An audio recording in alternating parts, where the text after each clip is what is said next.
हिवाळी अधिवेशनाचा आजचा शेवटचा दिवस आहे, त्यामुळे महायुतीतील आमदार आणि मंत्र्यांनी राष्ट्रीय स्वयंसेवक संघाच्या मुख्यालयाला भेट दिली आहे। मुख्यमंत्री देवेंद्र फडणवीस आणि उपमुख्यमंत्री एकनाथ शिंदे यांच्यासह महायुतीच्या आमदारांनी रेशीमबागेतील डॉक्टर हेडगेवार आणि गोवळकर गुरुजींच्या समाधीचं दर्शन घेतलं। यंदा संघाचं बौद्धिक नसेल अशी माहिती भाजप नेते सुधीर मुनगंटीवारांनी दिली आहे। दरम्यान राष्ट्रवादी काँग्रेसचे नेते आणि आमदार संघ मुख्यालयाला भेट देणार का याकडे सगळ्यांचं लक्ष लागलं।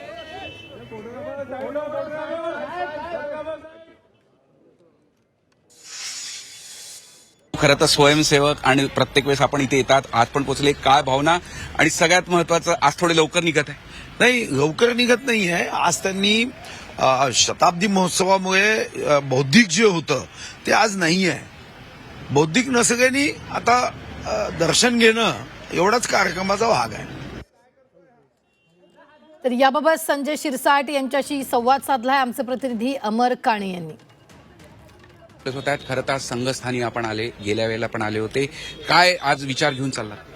विचार नाही, या ठिकाणी आल्यानंतर एक देशभक्ती असते, एक समाजामध्ये चांगलं वातावरण, हेल्दी वातावरण असावं हा एक संदेश असतो। आणि आल्यानंतर एक इथलचे जे भव्यता वगैरे सर्व पाहून एक जगण्याला एक वेगळी उर्मी मिळते।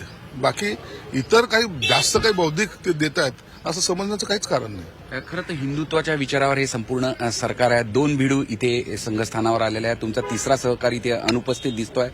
गेल्या वेळेलाही नव्हते, यावेळेलाही नव्हते। एका विचारधारेवर एक कुठेतरी समन्वय किंवा एक विचारधारा नाही, तसं नाही। प्रत्येक पक्षाची आपली वेगळी भूमिका असते ना। आता आमची हिंदुत्वाची भूमिका पहिल्यापासून आहे आणि त्या भूमिकेला अनुसरून भाजपची जी युती जी आमची होते दरवेळेला ती हिंदुत्वाच्या मुद्द्यावर होते। म्हणून आमचं असलेलं नातं हे 31 वर्षापूर्वीचं आहे, ते कायम चाललेलं आहे। अजितदादा का आले नाही तर त्यांच्या पक्षाची विचारधारा थोडी वेगळी असेल आणि म्हणून प्रत्येकानेच इथं आलं पाहिजे हा कुठे बंधनकारक सुद्धा नाहीये किंवा हे संघ परिवार कर्मचाऱ्यांना बोलवलेलं सुद्धा नाही की प्रत्येक जण आलंच पाहिजे, आलं नाही तर काय तरी शिक्षा होईल बाबा, असं काही नाहीये। तुमची मर्जी असेल तर या, आनंद उपभोगा। झी मीडियासाठी व्हिडिओ जर्नलिस्ट रत्नश्री सातपुते, अमर काणे, नागपूर।